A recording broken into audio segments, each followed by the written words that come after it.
Good morning. While they get up, I'm going to tell you, first thing, you guys got to turn me down, man. I'm so loud. Because I don't really need it. My name's Ernest Hancock, and I'm a publisher of freedomsphoenix.com. I'm also the talk show host, Declare Your Independence with Ernest Hancock, which I've been doing, thank you, I've been doing since '03. So before broadband, before it started, '05, I go, when video hits the internet, we're going to start doing Freedom's Phoenix. We had the concept in '96. When YouTube started, we go, here we go. Because I knew what it was going to do is to give people like what we have up here an equal playing field on the landscape of information. And it wasn't going to be infotainment, it was going to be information. So what I wanted to do is give a little bit of bio on each one of them because we're limited time and each one of these people could go hours. The issue is censorship, deplatforming, not having a voice. The more effective your voice is, the quicker they want to take it away. Well, I see it as two things. One, that's all about the crowd. They, them, those. Or those who just want to be left alone, or those that just won't leave you alone. You want to know who they are, that's who they are. Okay? So we belay that order. Belay the state. This whole thing is about us being informed about what the truth is. The Crown wants they seize all your data and then deny you access. Hey, Mr. NSA man, I forgot, I lost my email. Can I have that one? No. But they got everything. So you have privacy and immutability. If you're looking to work with other pirates, freedom advocates, you want to be kept private, and it might be to put information up that they don't want you to have up and it be there forever. There's two things here. There's the privacy part, and then you want it up forever part. They want to know everything you're thinking and doing, and nobody else to. That's what's going on. So these people represent the information that they want there available to everybody all the time, forever. We want to help. At Pirates, we're doing interplanetary file sharing, IPFS servers. Come talk to any of you guys who are interested in that. We just turned it off on last Wednesday, and all these guys are welcome to come on forever, and it never, ever go away. That's why we set it up for these guys. Now, G. Edward Griffin, born in 31, I'm born in 61. These guys were born later, so I'm kind of the bridge between, okay? What I understood, I was becoming an activist in the late 80s, G. Edward Griffin. Now I remember there's YouTubes now of him giving talks about a lot of the stuff that we've been talking about now, and he's the only one, and it's a video of him like, Leave It to Beaver, June Cleaver's house of black and white and, Dick Van Dyke show kind of thing. And he's sitting there talking and saying the same stuff he's been saying forever. Author of The Creature from Jekyll Island, but what you guys don't know is back in '64, there was a movie called Fearful Masters about the United Nations in '64. You think they didn't want to ban him? You feel me? 9/11 truth. What in the world are they spraying? Atmospheric modification. You're crazy right up until you're not. So then we have Jason Bassler. He's a co-founder of Free Thought Project. You go to freedomsphoenix.com. We have a lot of your stuff there. Is Jason up here? No, he's not even here. That's too bad too, because we use a lot of his stuff. Derek Bros, holistic activist. I've known Derek for a long time. The conscious resistance, which empowers, the individual becomes self-aware and educated, and through that, as an individual, you change your community. Hell no, you gotta get off the internet, you're changing the hearts and minds, you're not allowed. Dan Dix, Press for Truth, same thing. Dan Dix comes up, he does Press for Truth. His first documentary was in '08, The Nation's Deathbed. Were you talking about Canada or the US? Both. We're both screwed. We're all screwed. Or are we? This atmosphere is what has created the solution, the information. And what G. Edward, I'll have him start off here in a little bit, is it's the same people doing the same thing for the same reasons. But we need to use this medium in such a way that they can't take it. There's so much new tech coming I'm really excited about. Josh Sigurdson, World Alternative Media. I first knew about him as outing of Trudeau. You know, here you got the leader of Canada, whatever the head, functionary of. Guy comes out, outs him, dogs him all around, does the Luke Rudowski, Dan Dix thing, and all of a sudden, woo, we got this guy in your band. All of these people have had enormous impact on all of us, which is what makes them targets, why they're being deplatformed, why they're being defunded. We have to support them and come up with mechanisms by which we make sure we have our representatives out there on the front lines and keep us informed. Now, one thing, Carrie Wedler, we remember her during the 08 campaign. It was the 08 campaign, right? Or was it 12? Oh wait, yeah, I remember, the Obama girl. Woo-hoo, man, I'm cute and, pick me. Lots of traffic, lots of, man, as soon as you stop drinking the Kool-Aid, as soon as you start saying something about, this freedom thing, individual right thing, boom, you're gone. So we'll get information on that. And I asked G. Edward with that introduction to help me explain to the people what you see as the same type of thing that's going on that you experienced without how you got your message out was in what way. Now you have the internet, and a lot of these people learned of you at the same time they learned of these young guys. So now it's got to be deplatformed, shut up, you're not allowed. What do you think the solution is? Okay. Hello, hello. This is on? Oh, that's better. Well, yeah, thanks for that broad opening. I can talk about just about anything, what I think about things, but what do I know? I do know that censorship is not new.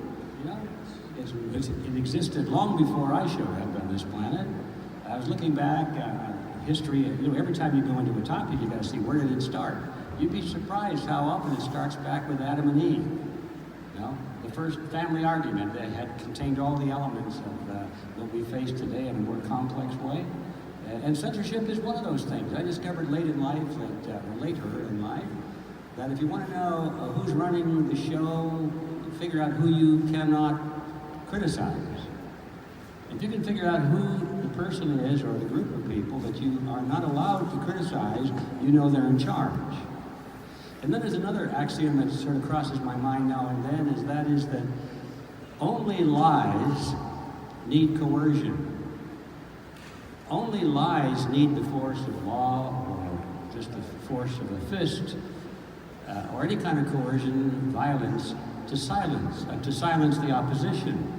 Because the truth always prevails if it's given a free voice and a free chance to explain itself. In time, truth always wins. So the only way you can beat out truth is to silence it.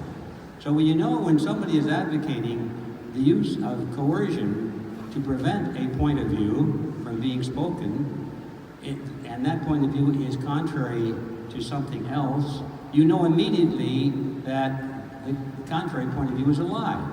I can't think of a better example of these people today who say that we must not allow people to speak up against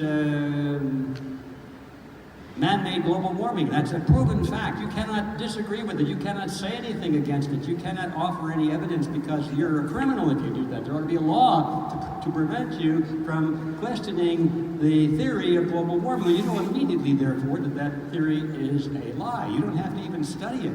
Because in history, only those things which are lies have to rely on coercion to defend them.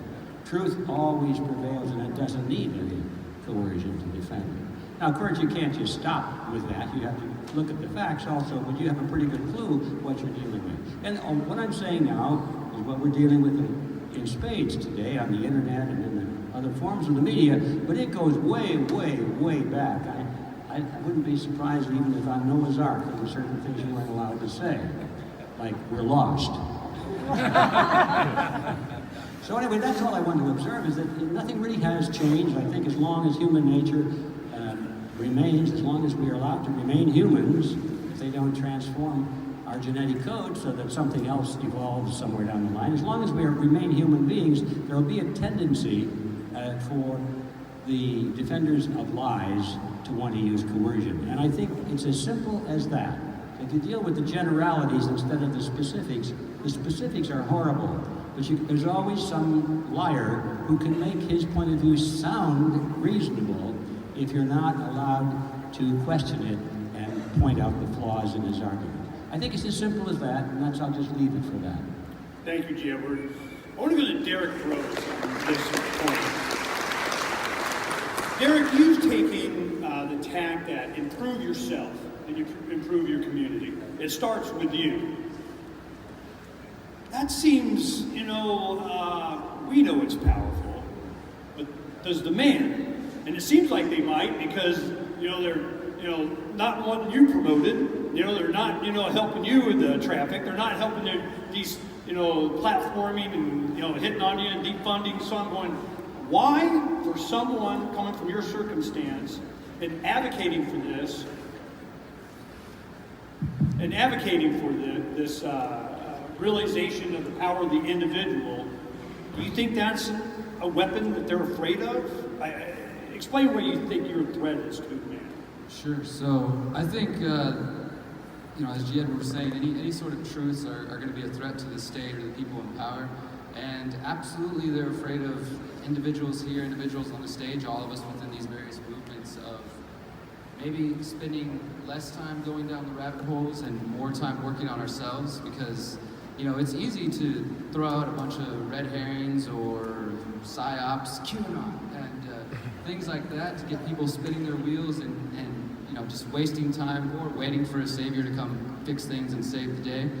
It's easy to do that. You have people just arguing online over rabbit holes, over which theory is right, and this and that, while they ignore their own traumas and their own self like that. So I definitely think healing, emotional empowerment, spiritual empowerment, and generally just critical thinking skills are a threat to the state as well. And yeah, I think that's something that more people should focus on. And I just want to say that I spend quite a bit of time studying YouTube and studying YouTube channels and trying to understand how to reach more people, right? Because everybody here has come or been brought by a friend because you're already aware of a lot of these issues, right? And to some degree, we're preaching to the choir. There's some things you might be learning, but to some degree, we are definitely preaching to the choir.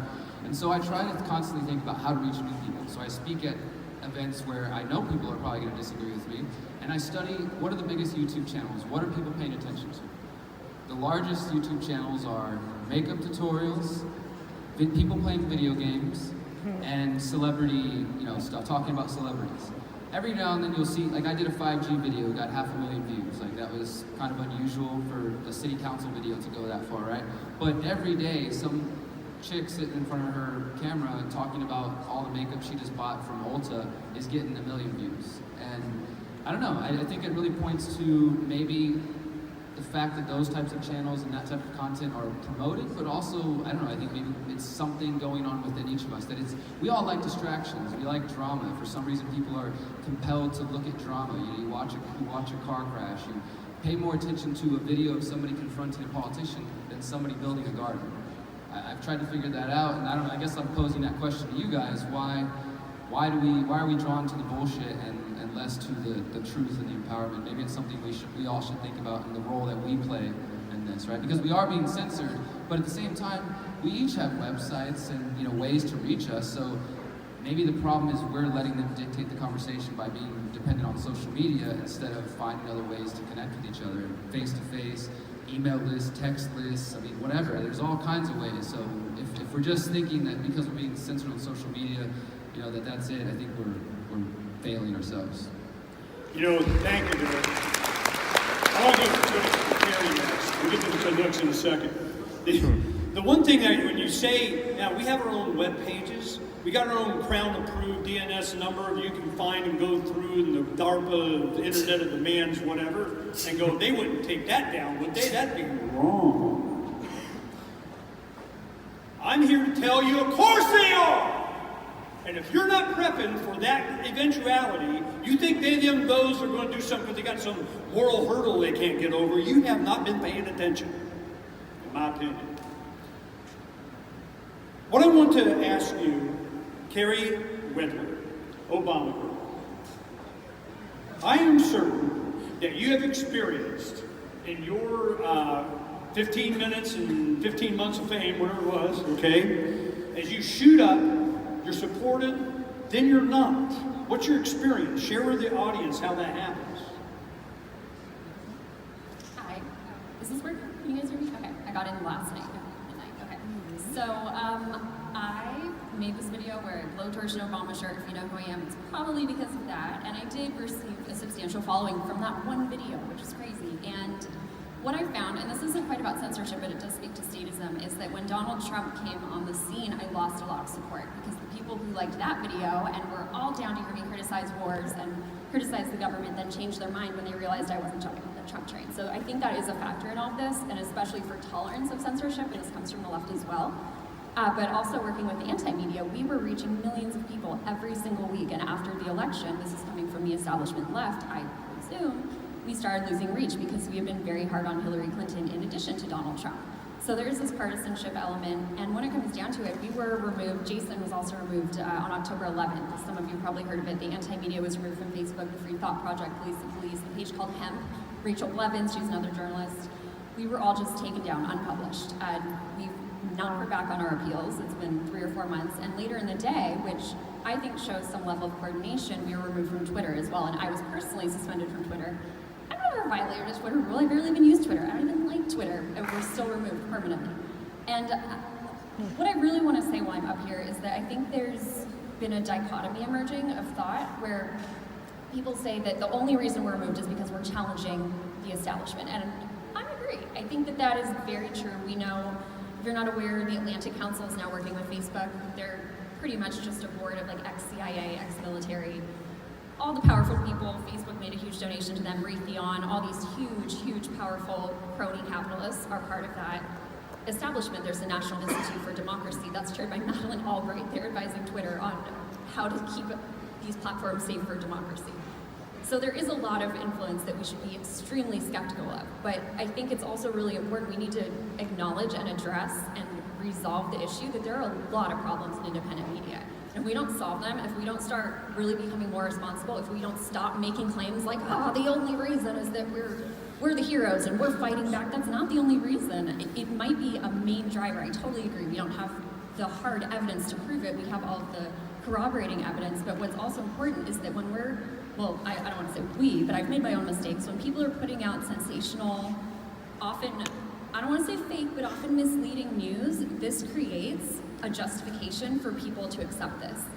So if we're really challenging the establishment, if we're really challenging the media, we need to be better. We need to actually provide a credible alternative, or else when people see us getting removed, they're going to celebrate it, and they absolutely did celebrate it. There were people on Twitter who were mocking us. I don't know if you guys heard of Prop or not. They're like an anonymous organization. Washington Post did a hit piece on outlets like the Anti-Media, on the Free Thought Project back in 2016 after the election when the fake news narrative really picked up. They were celebrating, calling us Russian shills when we got removed, which isn't the case. I've never worked for Russia, I've never been to Russia, I don't know, I don't support the Russian government, but it's very easy to lump us into these bad actor groups when we're not doing the best we can to really provide what amounts to a market alternative to horrible journalism in the mainstream. Thank you.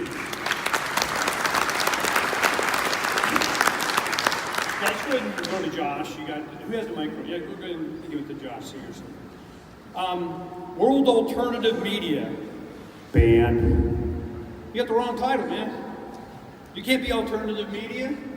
You tell people about your experience, what shot you to meteoric fame, and how that's affected you, and what they're doing to you now. And just since in the last couple of months, I mean, you started, 100,000, got to hit that 100,000 subscribers to YouTube. Oh, hell no, you're so not allowed. Tell the people the story. Well, apparently the Prime Minister of Canada doesn't like being called a scumbag, so that's an issue.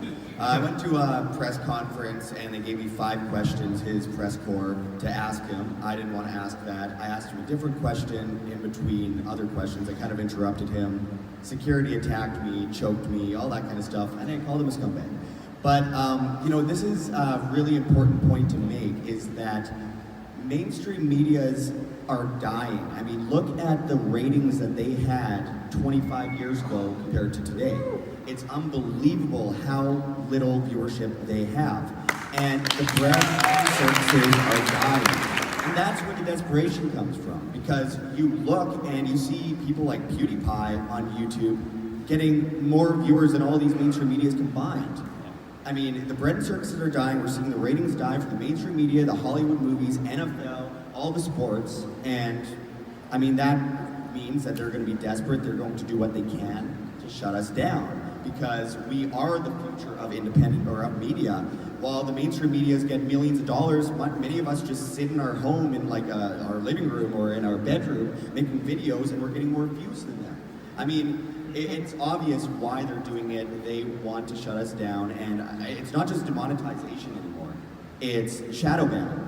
What we're seeing is age restrictions on videos where there's solutions, but the fear-mongering videos, they, are allowed to catch on because there aren't solutions. For example, you can put up a video saying, Donald Trump is terrible or Hillary Clinton's terrible, and in a lot of ways you'll see it get monetized, you'll see it reach a whole bunch of people. But if I do a video with Lynn Ulbricht, for example, saying we need to free Ross, then it gets age restricted and shadow banned, and no one's allowed to see it, because 72% of the views on YouTube come from the side panel, and if they're stopped from going on that side panel, they're not going to probably be seen at all. Maybe you get lucky every now and then. YouTube changes their algorithm, and I think an average of 430 times a year. So it's a little bit difficult to learn every single day what you can do and what you can't do. But nonetheless, I think I'm quite optimistic about all of it. I think that we're seeing that shift away from mainstream media no matter what they try to do to stifle us. The issue is right now, we don't have the proper solutions yet. I mean, we have the beginnings of solutions, we have the development of solutions, but they're not there yet because we can't be speaking in an echo chamber. That's one good thing about YouTube, is that you are allowed sometimes to reach people outside of your paradigm. So you can do a video, and someone who's watching, video game playthroughs sees, oh, that looks interesting, I'm gonna click on that, and they go down a rabbit hole, and next thing you know, they're attending the next Anarchapulco. You know what I mean? So I think that's really important. So I believe that we will succeed. We see the bread and circuses dying.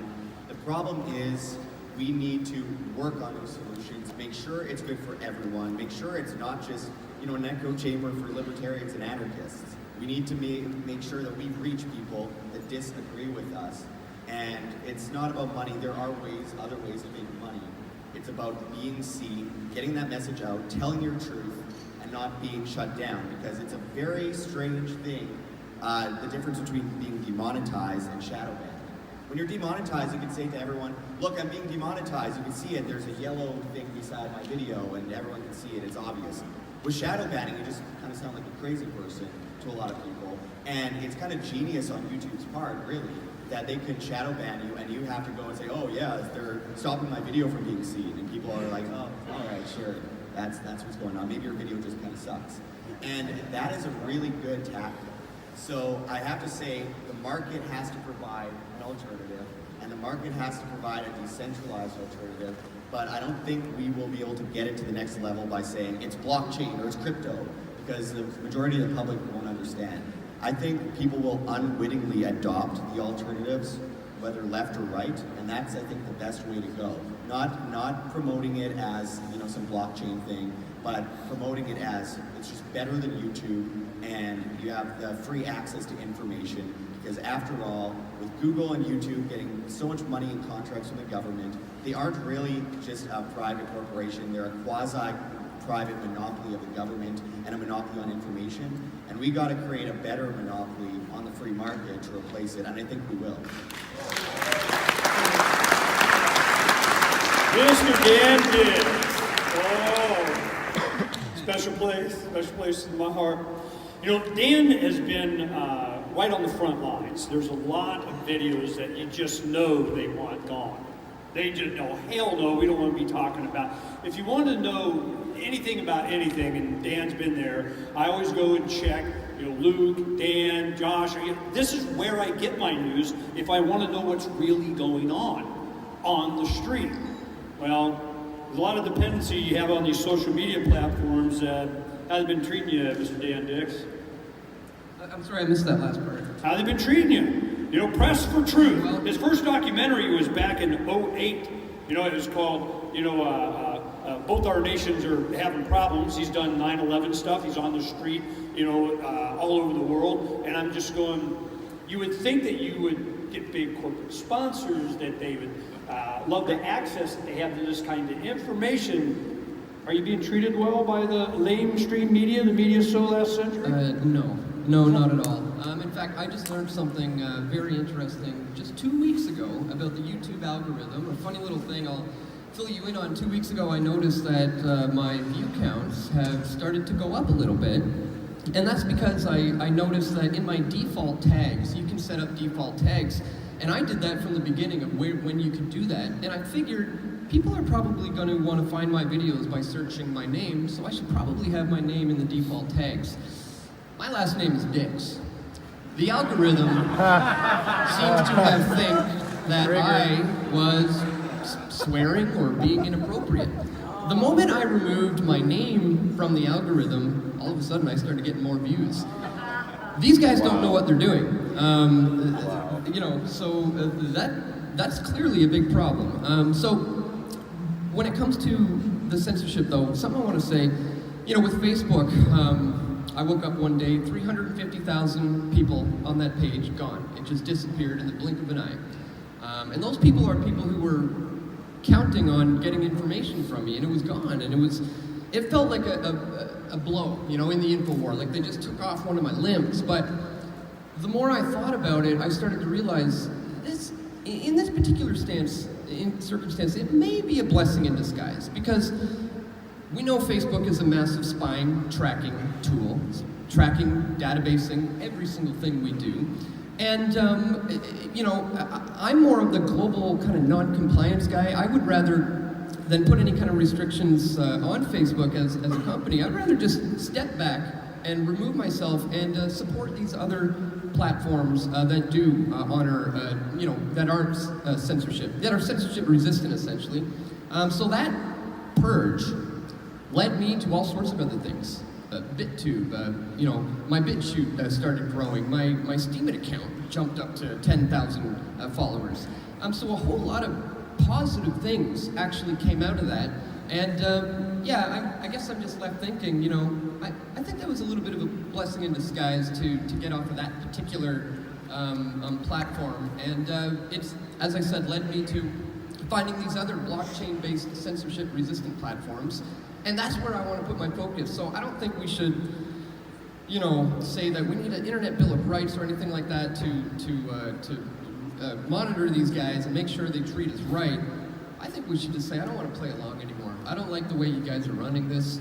I choose to take no more part in this, and I'm going to focus on the people who are pushing for guys like me. And so that's been my focus ever since getting purged from Facebook, is to look to these other alternative platforms, these blockchain-based platforms, and people who are interested in information that's not being censored. So there's a positive that you can take from everything. And I guess that's the one good thing, I suppose, that came out of this purge on independent media. And hopefully others can learn from that and try to go on to platforms like yours that you're about to be launching. And that's the kind of stuff that we need to be promoting now. Thank you.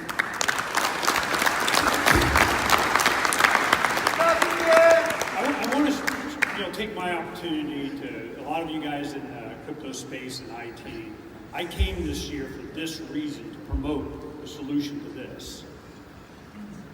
My kids hate when I do this. I go, I don't think I know. But what do we know?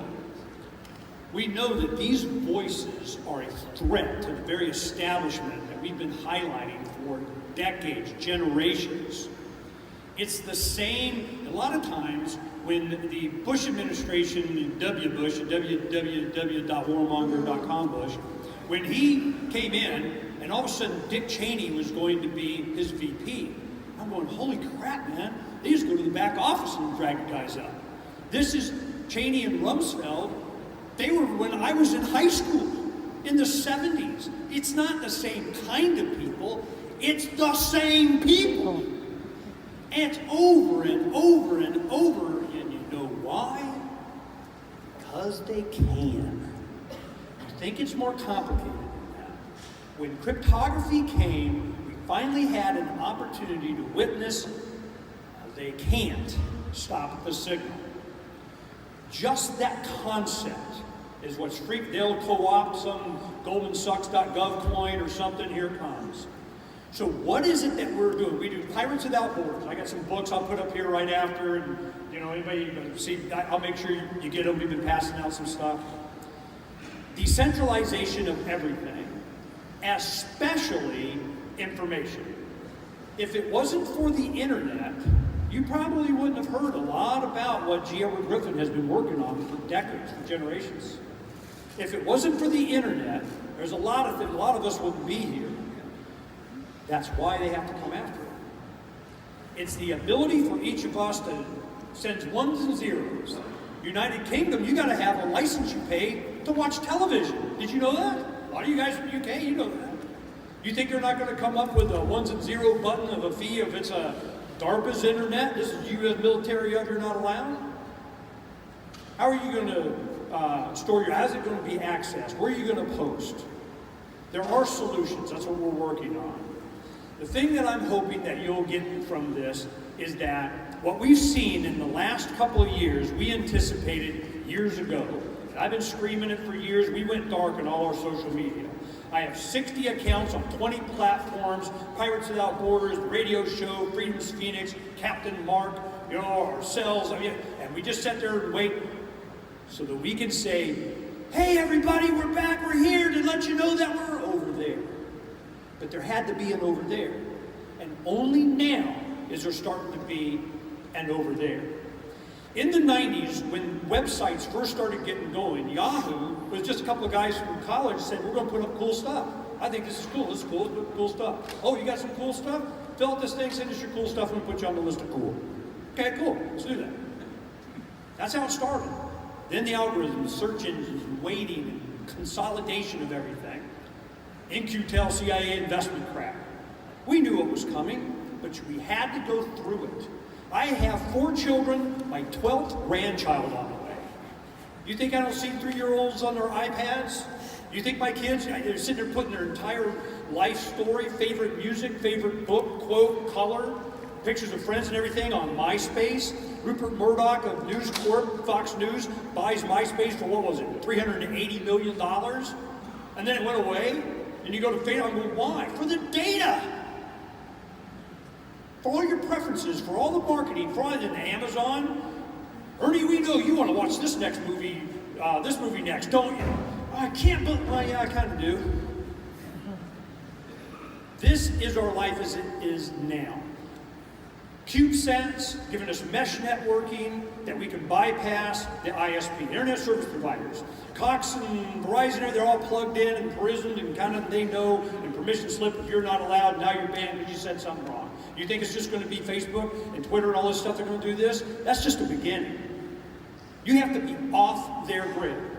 And where do you store it? How do you access it? Interplanetary file sharing.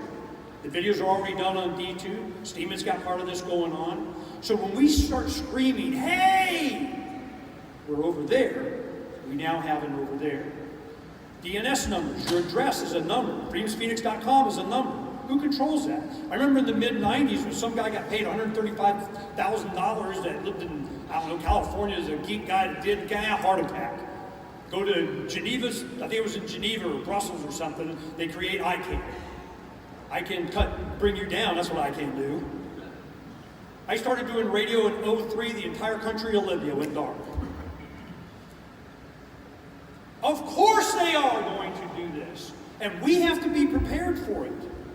In the 90s, if we had the access to QR codes, to where we could just so we just to demonstrate it in like 12, we made a big point of, a lot of people in the freedom community had QR codes. And it went to their web pages, and we printed up thousands of these little vinyl stickers. And the ones that were the most popular, we had silly status, taxes are for slaves. It had a little rabbit with a QR code. And we put them in Phoenix, Arizona, on all the gas pumps.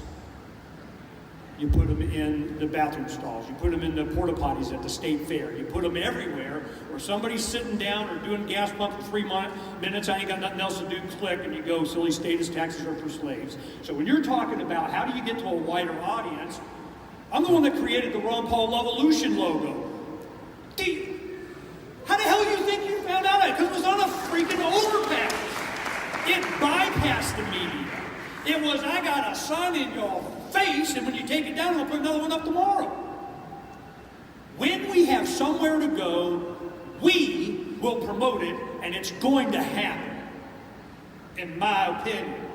But we had to go through this phase of depending on somebody else funded by the man, the crown that seizes all our data, denies us access, and deletes the ones that they want to, doesn't serve their purpose. You think it's more complicated than that, and it's not. So I want to get a response from each of you guys on my rant there. The future either is or is not going to include any of these present social platforms. And what is the criteria that you believe is necessary for the next enormous amount of investment that you put where you load stuff, where you're going to be? How are you going to maintain your accessibility? Do you have hard drives backed up with a third copy of another country of on the what or something? I don't want your stuff to go away. How are you taking care of that, Derek? All right, we have less than 8 minutes left, so I'm going to say my closing things. But to answer that and to say the thing I want to make sure you guys hear, I downloaded all my YouTube videos. I've downloaded my Google file. When I left Facebook, I downloaded my entire Facebook profile. If you don't know this, you can see every picture they have of you, everything, not only the things you shared, but things that they were taking out of your messenger that you didn't think they had. I downloaded all my Google profile, all of my Facebook profile, downloaded all my YouTube videos and all my content everywhere and saved it offline in case something like that happens, and started uploading it to the decentralized platforms that Dan's talking about. Again, though, I want to put sort of the focus on you guys, because back to Carrie's point, as far as independent media is only as good as what we actually live up to. You know, we are the alternative to the mainstream, but that doesn't necessarily always mean we're better. There's a lot of trash alternative media out there. And how many of you out there are guilty of sharing articles without actually reading it, just reading the headlines? Some of you, I'm sure, because it happens a lot. I have to sometimes, over the years, I've had to correct my own, followers or supporters who share things that I've written, and it's obvious they didn't actually read the article. And this happens a lot. So, you guys are a part of the problem and the solution as well. If you're out there sharing content without actually reading it, then you are a part of the spread of actual fake news. And that does give these people the justification they believe to come censor us, because they think, well, we're spreading this false propaganda, etc. I mean, obviously it's an attack on free minds, but it's also, sometimes there genuinely is fake garbage coming out of some of the alternative media. This is why I'm trying to focus my efforts on that, on just fact-checking the things I do, trying to teach critical thinking skills to my audience, showing how I do my research and things like that. So investigate the alternatives. If you still haven't checked out Steemit or BitTube or BitChute or any of the alternatives, please do, minds.com. Yes, right now they are sort of a circle jerk, preaching to the choir, a little bubble, but I don't want to continue to use Facebook and the ones that are sucking up all our data, that studies have shown lead to depression, to envy, to insecurity, to jealousy. I mean, it's very real. It has a psychological and a spiritual effect on you. So if you're still there, you got to ask yourself why. And make this weekend be the first step you take to joining the alternatives. Otherwise, we will disappear.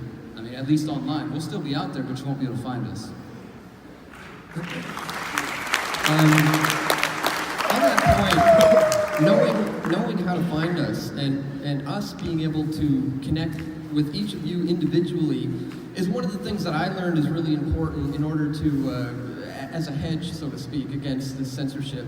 Yeah, that's one of the things I've been focusing on ever since that, is actually collecting people's emails, launching, a newsletter where if something happens and we do move to these other platforms, I need to have the ability to be able to contact each and every one of the people who've subscribed to me, to be able to let them know where I am.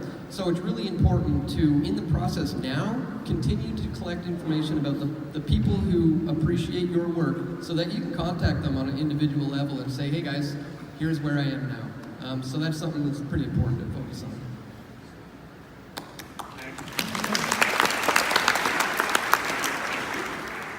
I see we've only got a couple of minutes left, and we got 2 more big brains up here to hear from. I don't know what to say about the technical aspect of protecting your material, except I'm just learning about some of that, and I'm doing my best. So everybody understands that. Big weakness there is the gap between understanding the need for it and actually doing it. That's my biggest problem. But I'd like to comment very briefly on an issue that's been brought up a couple of times about the responsibility that we have to make sure that our stuff is really good stuff.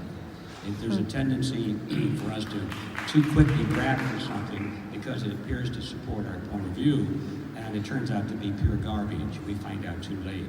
And I'd like to give you just a quick example. Some years ago, I produced a documentary on the discovery of Noah's Ark, of all things.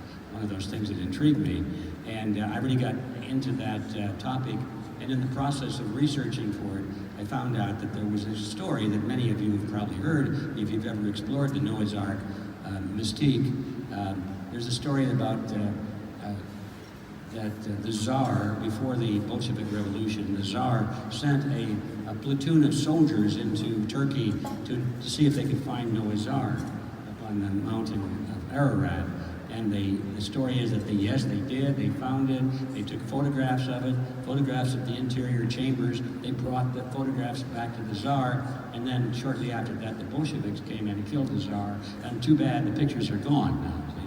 You hear that kind of a story a lot, but this was repeated so often. So I thought I'd try to run it down. And all the books on Noah's Ark tell that story, but they don't tell where the story came from.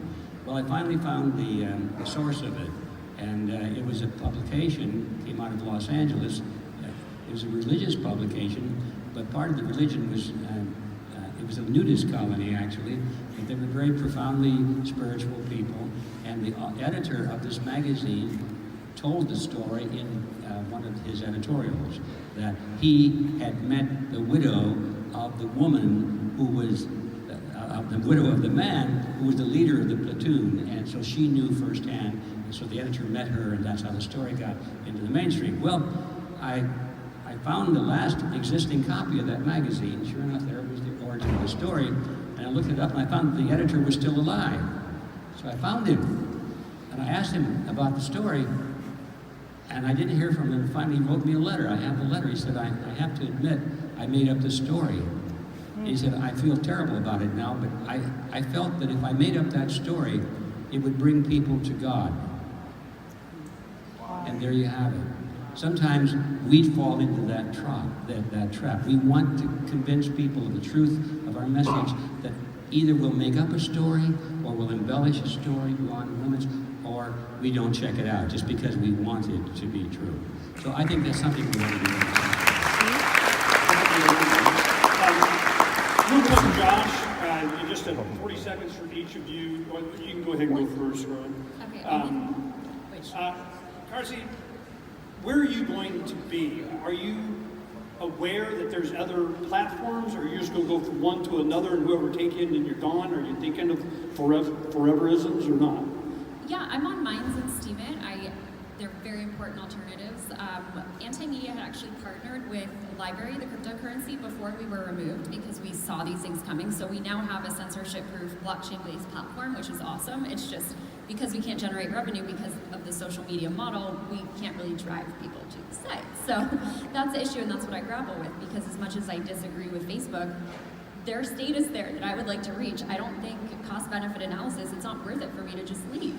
At this point, my market decision is I need to stay there. I have 100,000 something people following me there, and they're not all anarchists. I want to talk to them. I want to reach them. So eventually, I think Facebook is absolutely going to die. I think 42% of millennials deleted their Messenger app in the last year, which is awesome. I think it's really cool, and I'll go wherever the people are. But for right now, I don't have a hard and fast answer, but I'm staying. I'm not leaving. I have things to say to people I think need to hear them. So, Josh. Yeah, I think where the people are, where the people is where you're going to send them to where the people are. Go everywhere. And also I want to mention that, go back to the 1990s, collecting emails. Collecting emails is incredibly important, as Dan mentioned, but just try to be on every platform you can get to and reach as many people as you can. And my final word is that I wanted to get everyone out there, because I was recently shadow banned in a video I did with Lynn Albrecht. And everyone in this audience, please go sign the free Ross petition.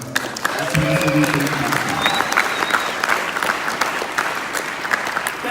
we're out of time. We made it. Hopefully you got enough out of this. The censorship is not over. And we as a community have to understand that, prepare for it. We have the technology, and we got way more geeks than the bad guys. We're going to win. In the end, freedom always wins.